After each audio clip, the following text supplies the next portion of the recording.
Good morning. Good morning. I want to thank you all for taking the time to be here. I want to thank our Chief Operating Officer, Dan Gordon. I want to thank Chiefs Turner, Chief Labatt, and Chief Baker for joining me today and for all of their leadership. I also want to thank Dave Wilkinson. He's the President and Chief Executive Officer of the Atlanta Police Foundation. We really are here today because it's the beginning of a new year. And because public safety is my number one priority and our number one priority, we thought it appropriate to review where we were last year and to have a conversation about where we think we need to go this year in order to make Atlanta stronger and to make our city safer. We know that much of our serious crime is being committed by a small number of individuals who have been allowed to rotate in and out of jail after our officers do the hard work of actually apprehending these individuals. Well, last year, I told you about a study conducted by the Atlanta Police Foundation, which provided data which showed 461 individuals who were responsible for more than 10,000 crimes. So I want to say that again. There are 461 individuals who were responsible for 10,000 crimes.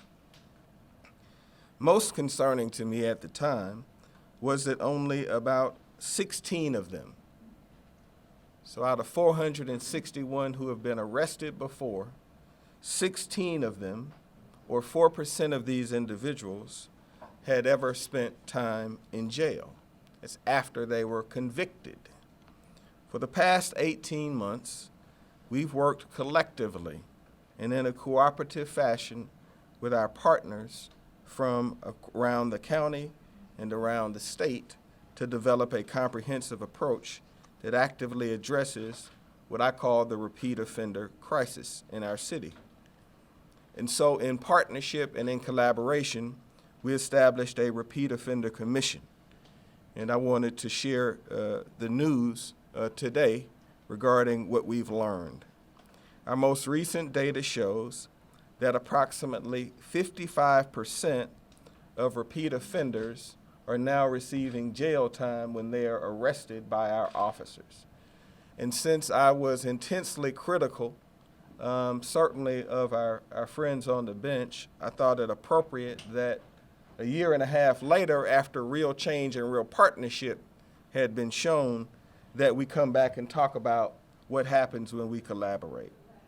So what is happening is that people who commit an inordinate number of crimes who used to go before our bench and then go home and go reoffend are now receiving sentences that are appropriate for the crimes they are convicted of.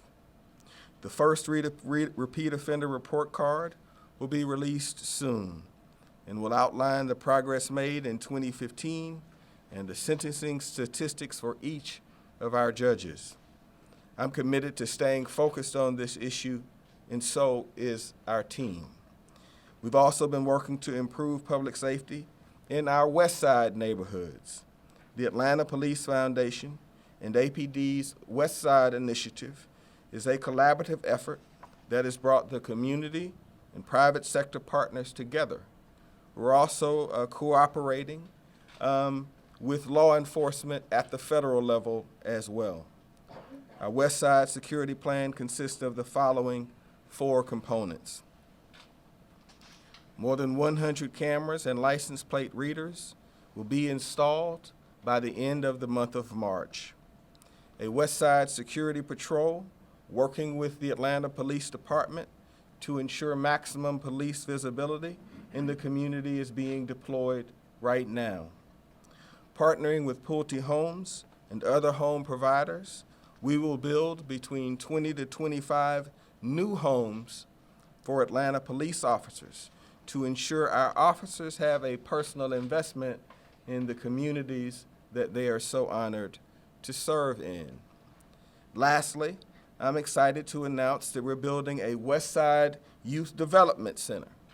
We have identified the location and private funding is in place to build this much-needed center for the youth on the west side. So not only are we going to be tough on crime, we're also going to be smart on crime, and we're going to have a heart as well. Through a partnership with the key community stakeholders and organizations, we will provide a comprehensive support structure and resources for at-risk youth and their families. Even as we focus on these specific areas, we reduced crime and improved public safety broadly throughout the city of Atlanta. Our commitment to that promise is evident in what we've been investing our dollars in. And the slides show that the city's overall expenses have gone up by about 12% in the last 5 years. But more than 80% of that increase was directed to public safety, and that will continue to be the case. As a result of that investment, overall crime is down 24% since our administration took office. In 2015, crime overall decreased by 3%. And what you don't see in these overall numbers is some of our major successes. Under the recommendation of the Repeat Offender Commission, APD established a dedicated repeat offender unit last March to take on the task of apprehending those who repeatedly violate the law in order to reduce the overall number of crimes they commit. Our Special Victims Unit initiated a high-risk identification system to prevent juveniles from becoming victims of human trafficking. And we've been going after gangs. The Targeted Enforcement Unit, responsible for going after gangs in Atlanta, arrested more than 60 confirmed members of the Bloods in 2015, including 7 members of the Trey Blood gang for Craigslist robberies. Our Video Integration Center expanded operations into all 6 APD zones and added 2,518 cameras for a total of 5,818 cameras in all. In our fire department, we responded to more than 101,000 calls in 2015. Despite that high volume, at the end of last quarter, we were able to respond to fire calls within 8 minutes and 12 seconds, 93% of the time. We responded within 7 minutes and 59 seconds, 80% of the time, to EMS calls. We continue to increase public education and have distributed some 18,000 new smoke alarms to replace faulty ones in residents' homes. We had 56 new firefighters report for duty for the first time just last Thursday, and we're currently hiring for the next class of recruits. Congratulations to that class. AFRD remains one of only 19 career fire departments with both the highest ISO and Center for Public Safety Excellence ratings. And I want to thank Chief Baker for his leadership. So the bottom line is this. Today gives us an opportunity to talk about what we did in 2015, to keep our eye focused on repeat offenders, and to let you know what we intend to do for 2016 as we start off this most important year. With that, I'd like to turn it over to Chief Turner for brief remarks. I, too, want to thank Mayor Reed and the administration for all that they've done to support public safety. As the mayor talked, we've been significantly successful over 2015 with the highest, the second highest reduction and also the second highest opportunity to clear homicides in our city. I think what that says is that we have a great relationship with our community, clearing over 84% of all of our murders last year. If you look at cities around the country, you understand that when you look at challenges with communities, clear-up numbers are always lower than what the national average are. So it's clear for us that that is a testament on what we do with our community leaders, working together to solve challenging problems. And then finally, I want to talk about the overall success that we've had with the partnership with the Police Foundation, creating new initiatives to allow us to be on the cutting edge of technology, allowing us to be in the forefront of everything that we are doing with public safety, to lead in this space. We are clear that we will have more than 10,000 cameras actively involved and integrated into our network, which will give us a clear concern and so that we can have the kind of succinct response to issues in our city. Over 10,000 cameras will put us in give us the most robust network in this country. And it gives us the opportunity to have the situational awareness that we'll be able to use to make great decisions for our citizens and visitors.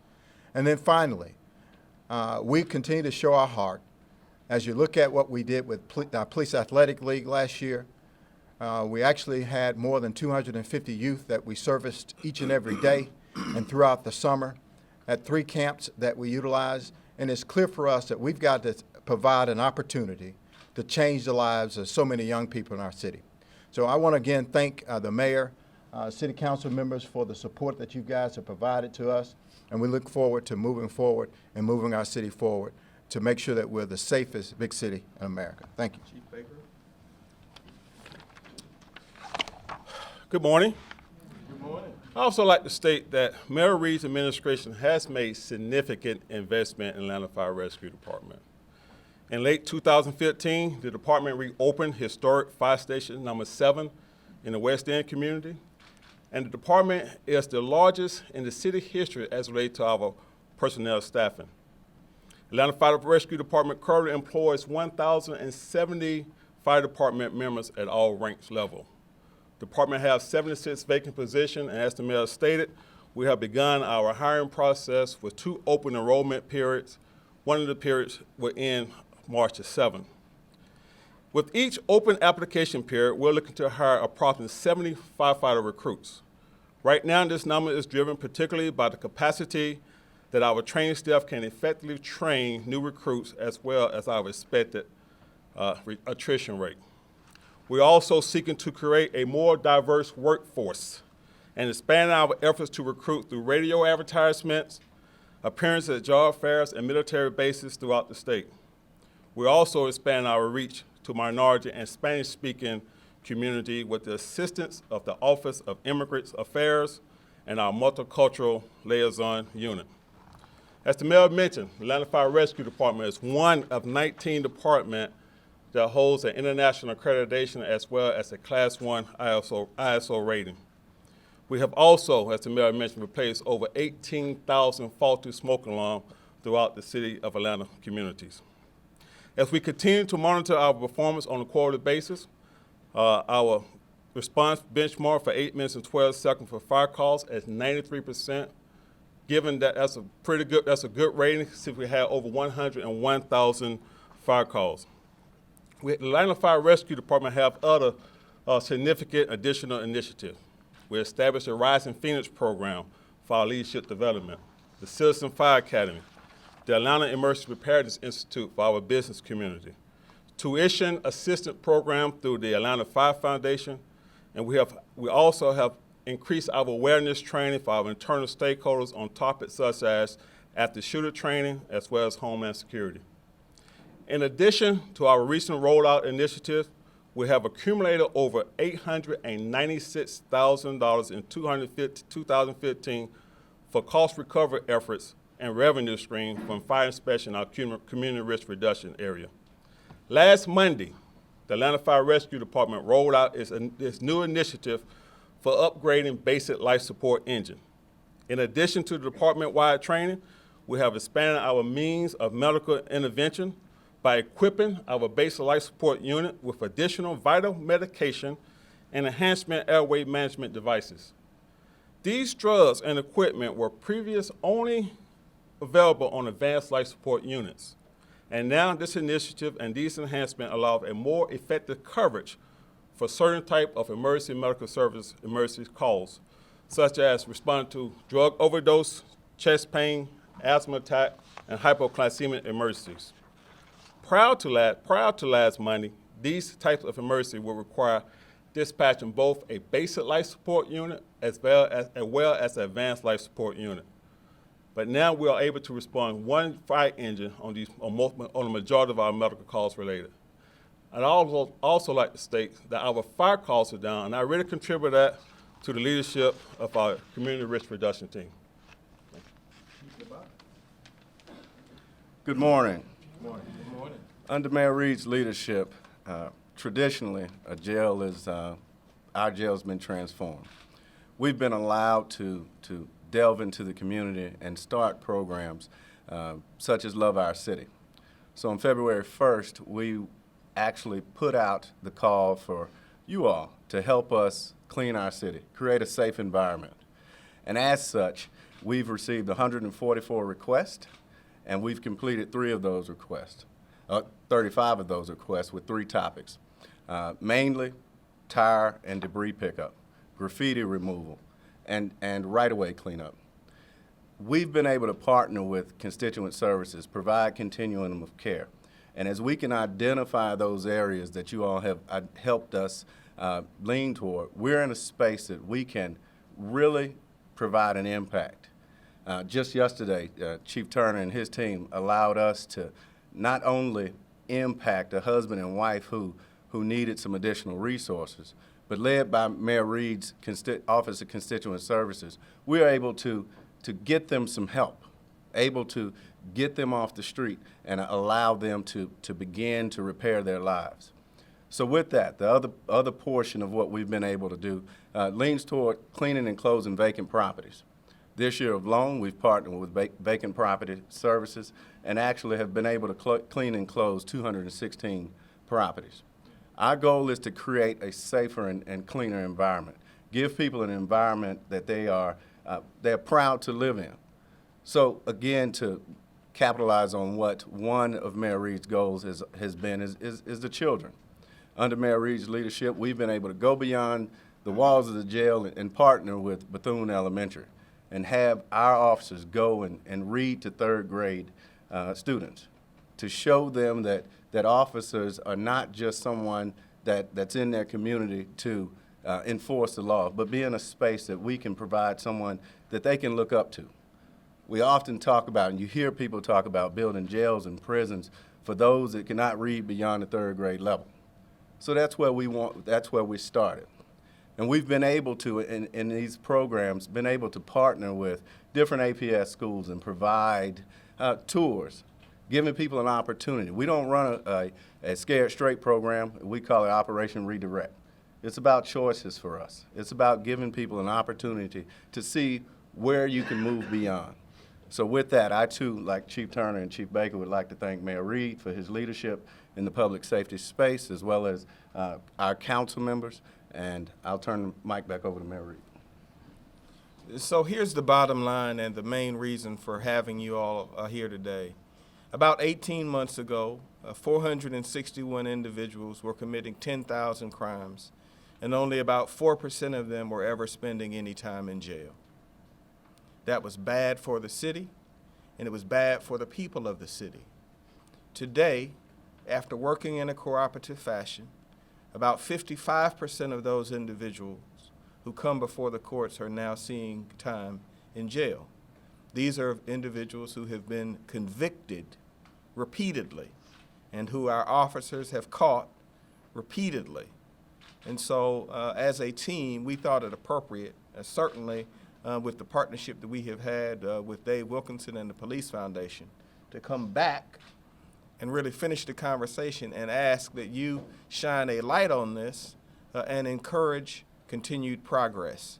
I also want to emphasize that none of this is possible without people like Councilwoman Yolanda Adrian, who serves on the Atlanta City Council, and people like the Dean of the Atlanta City Council, C.T. Martin, who is here today and who chairs public safety and has chaired so many committees. Without the council appropriating the resources, all of this is just a conversation.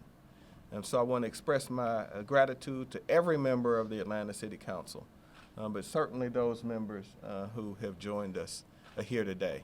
With that, I'll answer any questions that you have. Mayor, so much of this unpredictable violent crime is being done by youngsters, school-age youngsters. Was school system has made a decision to go forward with their own police department. What do you think about that? Is this a mistake? Should the police officers who've been there with these children remain? I could not disagree with their position more. When you have a situation anywhere in the city, but certainly on a elementary, middle school, or high school campus, I would like an officer who is trained and who has experience in dealing with high-stress environments.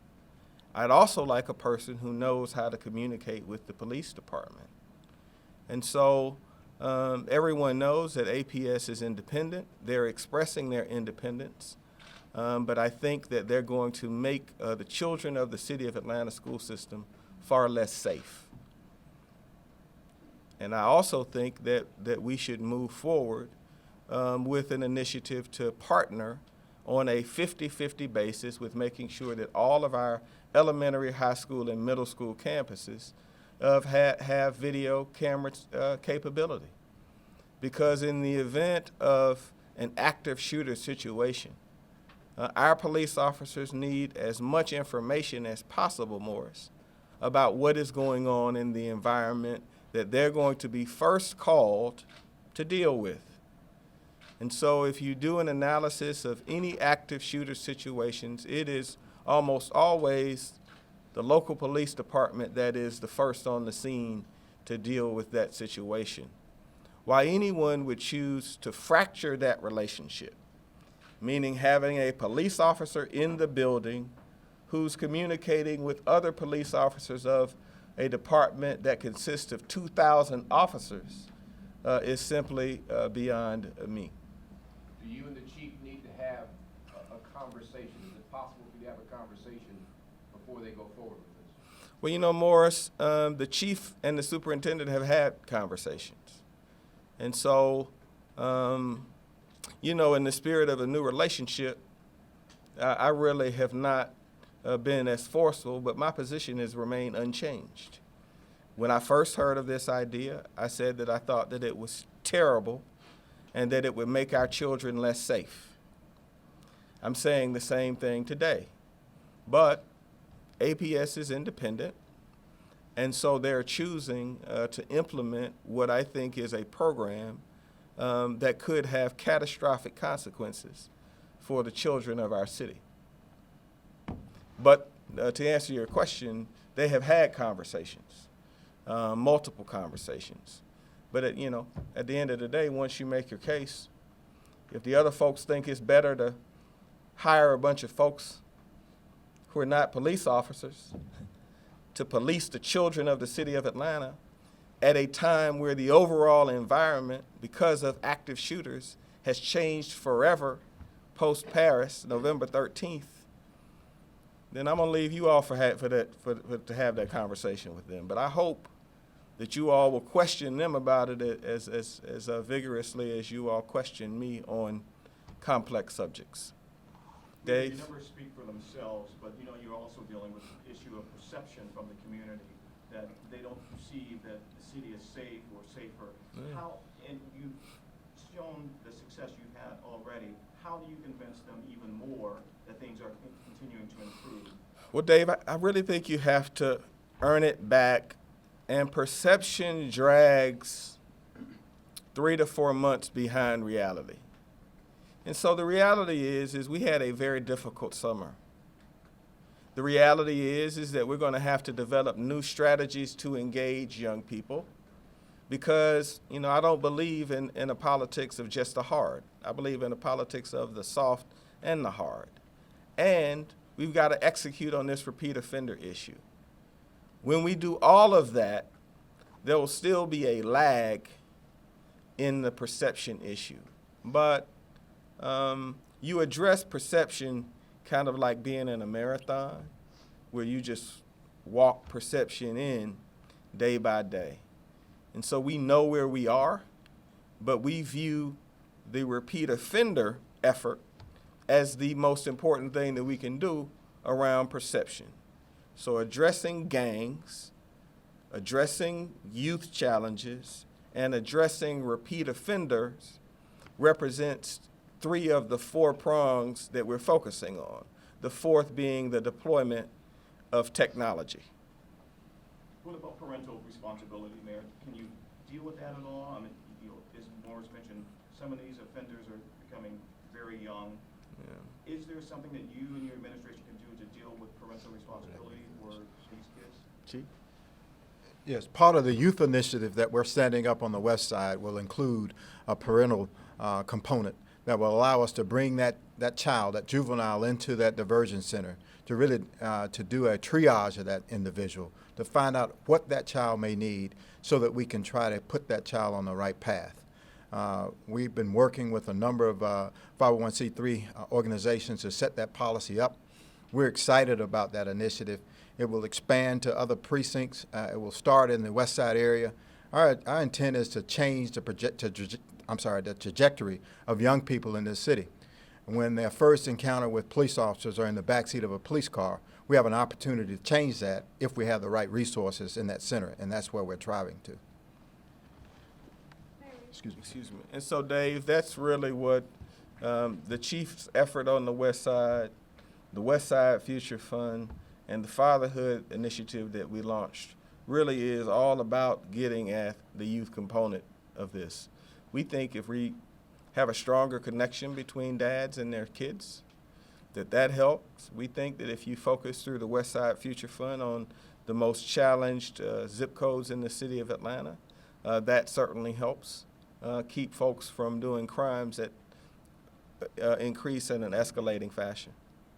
Mary, Katie? focus on any talks with Fulton County over the use of the Atlanta jail, or just basic updates on what you, I think, had described as a turnstile jail that was contributing to the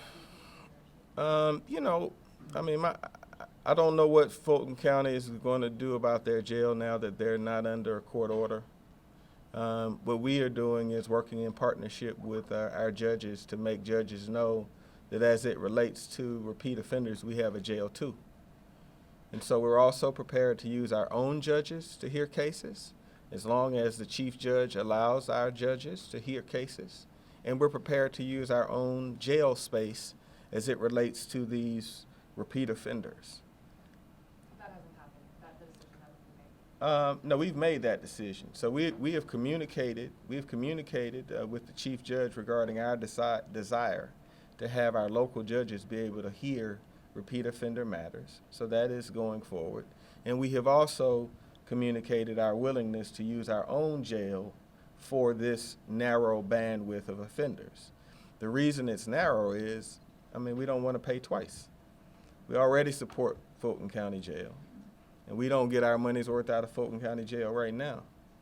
But to take on this challenge so that we're not just throwing stones and complaining, we want to put our shoulder to the issue. When do you expect any kind of decision from the chief judge? Well, as I said, we've been working in a cooperative fashion, and I think the response will be favorable. And in terms of a data timeline, I don't want to give you an answer off the cuff because I need to get briefed on it, and I didn't anticipate your question. Does anyone have anything else? Yes.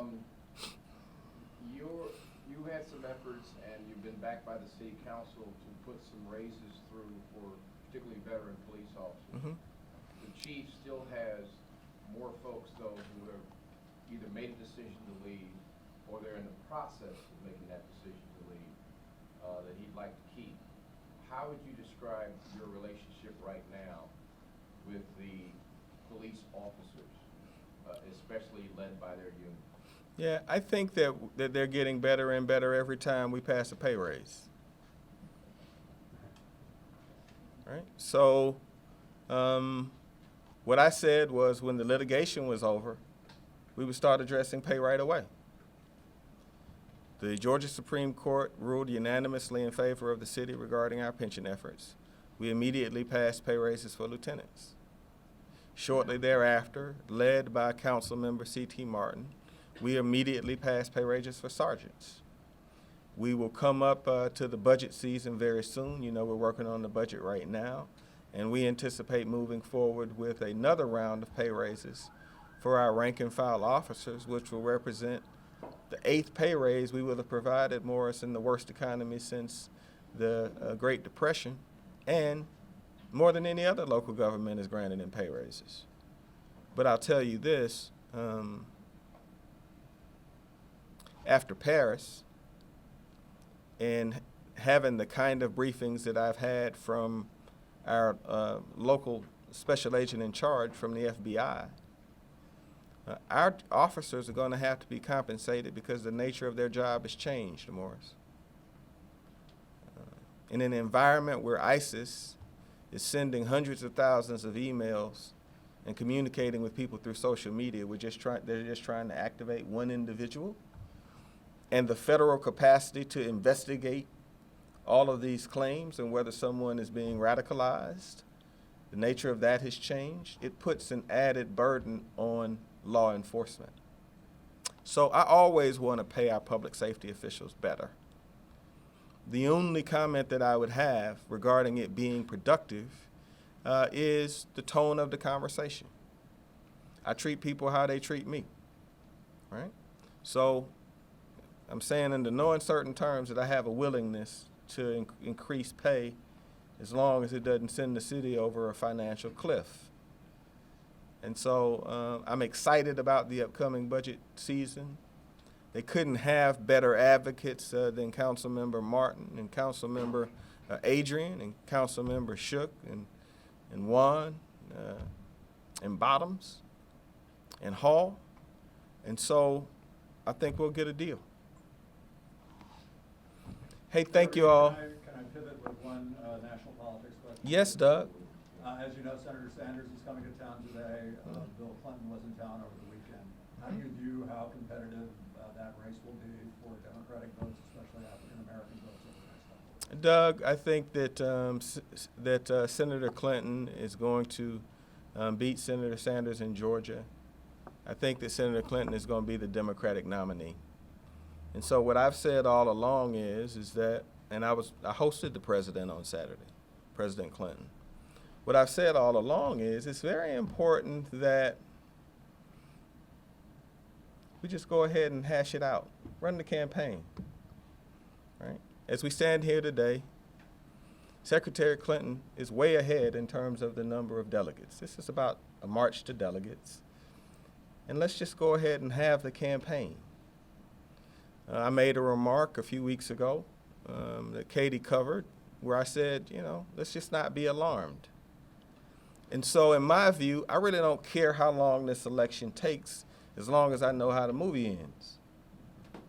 And that is with a person who is actually a Democrat being the Democrat standard bearer. Bernie Sanders has been a Democrat for a little less than a year. Go and talk to his colleagues in the United States Senate. He's never led anything in the U.S. Senate. What has he led? How many bills has he passed? He's no Senator Kennedy, right? And so because he could not win as an independent, he switched and ran as a Democrat and now sits in the Democratic Party criticizing Democrats who really put a lot on the line to implement the reforms that we have implemented. Saving the automobile industry, 14 million new jobs, 70 months of positive job growth, 18 million new people unemployed. And as I've said before, and I stand behind my comments, if you're at a Bernie Sanders rally, you think you were at a Trump rally, save the harsh terms that Trump uses about immigrants and black people, Latinos and women, and everybody else who Trump offends. But if you remove that and listen to this message of rage and anger, you think that you weren't under a Democrat president who had done more on these issues than any Democrat in the last 40 years. And so I'll close by saying this. I think that the Clinton-Sanders match really is Ali Spinks 2, right? So when Ali fought Leon Spinks, I know, ladies, I apologize. Nobody thought Leon Spinks should have beat him. Muhammad Ali admits that he barely trained for that fight, and when he got in the ring, this little guy jumped all over him, and he was, But in Ali Spinks 2, he worked out, he did his work, and he managed the fight, Doug. And so there were moments when Leon Spinks would get excited and hit him a couple times, and every time he did, Ali would just grab him. Stop treating Bernie Sanders like he's something special. He's not going to be the nominee. Bernie Sanders would have to win every single primary 55-45 to be the nominee because of the superdelegate count. I know a little bit about it because I am a superdelegate. Right? We are not going to put our party in the hands of a person who's not even a Democrat and watch him take this party over a cliff. Right? When we were campaigning for President Obama in the worst of times in 2011, I sat with the president. Bernie Sanders said that the president should have had a primary, Doug. If President Obama had had a primary opponent in 2011, right now we'd be having a campaign to decide who's running against Mitt Romney. Right? But because nobody was paying attention to Bernie Sanders and everything he was saying, he was just getting away with all of this foolishness. And so he's not going to get away with that foolishness in Georgia or South Carolina.